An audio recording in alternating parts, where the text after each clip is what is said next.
అందరికీ నమస్కారం. నేను మీ ఆయుర్వేద డాక్టర్ చిట్టిబొట్ల మధుసూదన శర్మని. మనం ఈ వీడియోలో ఎవరికీ చెప్పుకోలేని పురుషుల శృంగార సమస్యలకి చక్కటి గృహ వైద్యం అనేటువంటి ఆసక్తిదాయకమైనటువంటి అంశాన్ని గురించి తెలుసుకోబోతున్నాం. ఈ రోజుల్లో శృంగారపరమైనటువంటి ఇబ్బందులు, సమస్యలు చాలామందిలో పురుషుల్లో కలుగుతూ ఆ ప్రభావం చేత వివిధ రకాలైనటువంటి రుగ్మతలకు గురవుతూ మానసికమైనటువంటి శోభను కూడా అనుభవించేటువంటి పరిస్థితి ఏర్పడుతుంది.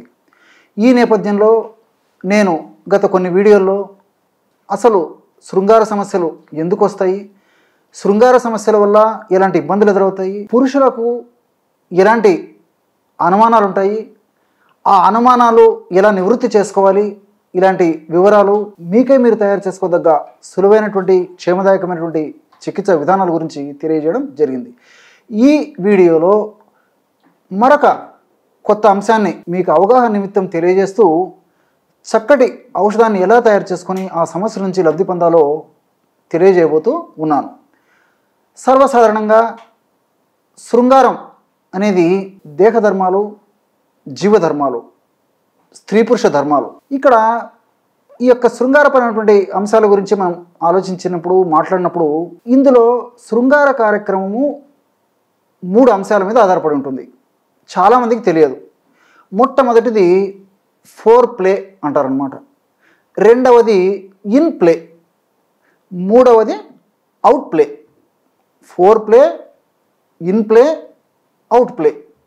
మరి చాలామంది వీటి మీద అవగాహన లేక ఆ శృంగారపరమైనటువంటి వాంఛ కలిగినప్పుడు త్వరగా ఆ కార్యక్రమం ముగించుకొని చాలా అసంతృప్తికి గురయ్యేటువంటి పరిస్థితి కూడా ఏర్పడుతూ ఉంటుంది.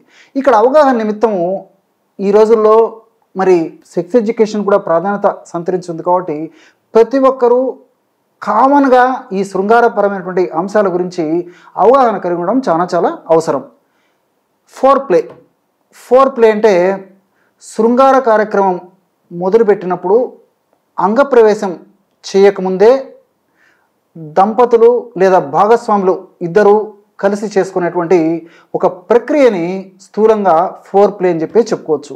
అంటే ముద్దులు, చక్కటి సరస సల్లాపాలు, శృంగారపరమైనటువంటి భాషణలు, స్పర్శ, ఇలాంటివన్నీ కూడా ఫోర్ ప్లే అంటే ప్లే అంటే ఒక క్రీడ లేదా ఆట అని చెప్పి చెప్పుకోవచ్చు. ఫోర్ ప్లే అంటే ప్రధానమైనటువంటి ఆటకి ముందు చేసేటువంటి కార్యక్రమం ఏదైతుందో దాన్ని ఫోర్ ప్లే అని చెప్పి చెప్తుంటారు అనమాట. కాబట్టి ఈ ఫోర్ ప్లే అనేది అవసరం. తర్వాత రెండవది ఇద్దరు మరి భాగస్వాములు ఇద్దరు ఆ శృంగారానికి సమాయత్తమైన తర్వాత అంగప్రవేశం రెండవది. దీన్నే ఇన్ ప్లే అని చెప్పి చెప్తూ ఉంటారు అనమాట.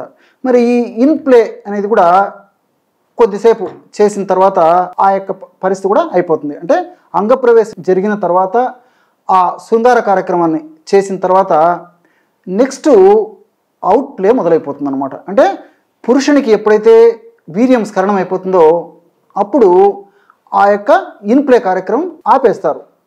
మూడవది అవుట్ ప్లే. మరి ఇక్కడ మనమందరం గుర్తుంచుకోవాలి, సరే పురుషుడు శృంగార కార్యక్రమంలో పాల్గొనడం జరిగింది, స్ఖలనం అవడం జరిగిపోయింది, దాంతో పురుషుడికి కొంత నిస్తేజం అనేది ఆవరించి ఉంటుందన్నమాట.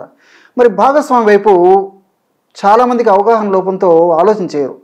మరి భాగస్వామి కూడా తృప్తి పొందేందుకు అవుట్ ప్లే కూడా చాలా అవసరం అనమాట. కాబట్టి ఈ అవుట్ ప్లే అనేటువంటి ఈ కార్యక్రమము స్త్రీ పురుషులు ఇద్దరు, అంటే పురుషుడు ఆల్రెడీ స్ఖలనమైన తర్వాత భావప్రాప్తి పొందేటువంటి అవకాశం ఉంటుంది, కానీ స్త్రీకి కూడా భావప్రాప్తి పొందేంత వరకు కూడా అవుట్ ప్లే అనేది చేయవలసినటువంటి అవసరం ఉంటుందన్నమాట. కాబట్టి ఆ స్త్రీకి కూడా సంపూర్ణమైనటువంటి భావప్రాప్తి పొందినప్పుడు ఆ శృంగారానికి సంబంధించినటువంటి 3 దశలు అయిపోయినట్లు అనమాట. కానీ అవగాహన లోపం చేత ఈ రోజుల్లో చాలామంది కూడా మరి వీటిపైన సరైనటువంటి అవగాహన లేకపోవడం చేత, వీటిని పాటించకపోవడం చేత వివిధ రకాలైనటువంటి సమస్యలు కూడా ఎదుర్కొంటున్నారు. ఏది ఏమైనప్పటికీ మరి ఆ శృంగారపరమైనటువంటి కోరికలు కానీ, అంగస్తంభన విషయంలో కానీ, స్ఖలన విషయంలో కానీ, భావప్రాప్తి విషయంలో కానీ ఇలాంటి అన్ని రకాలైనటువంటి అంశాలను చక్కదిద్దగలిగినటువంటి అంటే ఇలాంటి అనేక రకాలైనటువంటి అన్ని అంశాలకు సంబంధించినటువంటి చక్కదిద్దేటువంటి ఔషధము ప్రకృతిలో మనకి తటస్థపడుతూ ఉంటాయి అన్నమాట. అంటే అనేక రకాలైనటువంటి ఔషధాలు వాటిలో ఒక్క రకమైనటువంటి ఔషధాన్ని గురించి, క్షేమదాయకమైనటువంటి ఔషధాన్ని గురించి, అందరికీ అందుబాటులో ఉండేటువంటి ఔషధాన్ని గురించి, చక్కటి ఫలితాలను ఇచ్చేటువంటి ఔషధాన్ని గురించి, అందరూ వాడుకోదగ్గ ఔషధాన్ని గురించి మాత్రమే ఇప్పుడు మనం ఈ వీడియోలో తెలుసుకోబోతున్నాం. ఆ ఔషధ తయారీకి కావాల్సినటువంటి పదార్థాలు 2.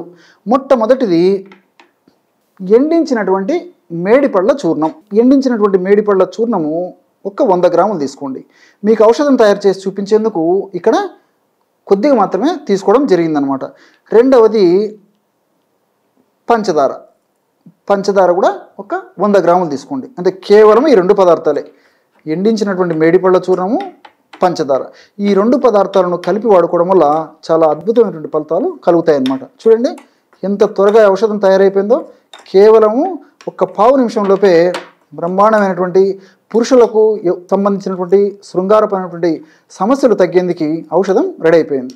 చూడండి ఈ విధంగా తయారు చేసుకున్నటువంటి ఔషధాన్ని ఒక గాజు సీసాలో నిల్వ ఉంచుకొని రోజు సమస్య మరీ తీవ్రంగా ఉంటే 2 సార్లు వాడుకోవచ్చు, లేకపోతే రోజు ఒక్కసారి వాడితే సరిపోతుంది అనమాట. ఇక్కడ మీరు మరొక విషయం కూడా గుర్తుంచుకోవాలి. ఈ యొక్క మేడిపళ్ళు మీకై మీరు స్వరంగా సంపాదించుకోండి, లేకపోతే తెలిసిన వారి ద్వారా తెప్పించుకోండి. అంతేగాని మరి వీలైనంత వరకు మార్కెట్లో తెచ్చుకునేదానికి ప్రయత్నం చేయవద్దు. ఎందుకంటే మార్కెట్లో ఫ్రెష్గా దొరికేట్లయితే మీకు కరెక్ట్గా సోర్స్ ఉండి ఇన్ఫర్మేషన్ కరెక్ట్గా మీకు తెలిసి తాజాగా ఆ మేడిపళ్ళు ఎండినట్టువి దొరుకుతాయని చెప్పేసి మీకు ఐడియా ఉంటే తెచ్చుకోండి. కానీ లేకపోతే మీరు సేకరించుకొని ఆ మేడిపళ్ళు సేకరించుకొని ఎండించేసి పొడి తయారు చేసుకొని ఈ విధంగా ఔషధం తయారు చేసుకోండి. ఎందుకంటే మనకు మార్కెట్లో ఈ మేడిపళ్ళు ఎండించినటువంటివి ఎప్పుడో ఎండించినటువంటి ఇవి దొరుకుతాయి. అదేవిధంగా మేడిపళ్ళ పొడి కూడా ఎప్పుడో తయారు చేసినటువంటి పొడి దొరుకుతుంది. కాబట్టి మీరు అలాంటి ఔషధం వాడుకొని రిజల్ట్స్ ఎక్స్పెక్ట్ చేయడం కూడా చాలా చాలా ఉపయోగకరంగా ఉండదన్నమాట. కాబట్టి ఈ పద్ధతిలో మీరు స్వయంగా తయారు చేసుకోవాలి ఇలాంటి ఔషధాలని. మరి ఈ ఔషధాన్ని ఎలా వాడుకోవాలంటే చెప్పాను కదా, సమస్య తీవ్రంగా ఉంటే 2 సార్లు, సమస్య కొద్దిగా ఉంటే ఒక్కసారి. మరి ఒక్కసారి ఎలా వాడుకోవాలంటే రాత్రి పడుకునేటప్పుడు ఈ విధంగా 100 మిల్లీలీటర్ల గోరువెచ్చని పాలు తీసుకోండి. ఈ 100 మిల్లీలీటర్ల గోరువెచ్చని పాలల్లో మనం తయారు చేసి పెట్టుకున్నటువంటి చూర్ణము ఒక 5 గ్రాములు కలిపేసేయండి. చూడండి బ్రహ్మాండమైనటువంటి క్షీరం రెడీ అయిపోయిందనమాట. 100 మిల్లీలీటర్ల గోరువెచ్చని పాలు తీసుకోవాలి. 100 మిల్లీలీటర్ల గోరువెచ్చని పాలల్లో 5 గ్రాములు అంటే 1 టీ స్పూను మనం తయారు చేసి పెట్టుకున్నటువంటి ఆ పొడి కలిపేసేయాలి. చూడండి బ్రహ్మాండమైనటువంటి ఔషధం రెడీ అయిపోయింది. ఈ ఔషధాన్ని ఒక్క ప్రమాణంగా సేవించాలి. సమస్య మరీ ఎక్కువగా ఉంటే కొన్నాళ్ల పాటు ఉదయం ఆహారం తర్వాత కూడా ఒకసారి తీసుకొని సమస్య కొద్దిగా కంట్రోల్లోకి వచ్చిన తర్వాత రోజు ఒక్కసారి వాడుకుంటే సరిపోతుంది. చూశారు కదా, ఇటువంటి సులువైనటువంటి ఔషధ యోగాన్ని ఎవరికీ చెప్పుకోరని ఈ యొక్క పురుషుల సమస్యకి ఈ వీడియోలో తెలుసుకున్నారో. మరొక వీడియోలో మరొక అంశంతో మళ్ళీ కలుద్దాం. అంతవరకు నమస్కారం. మీ చిట్టిబొట్ల.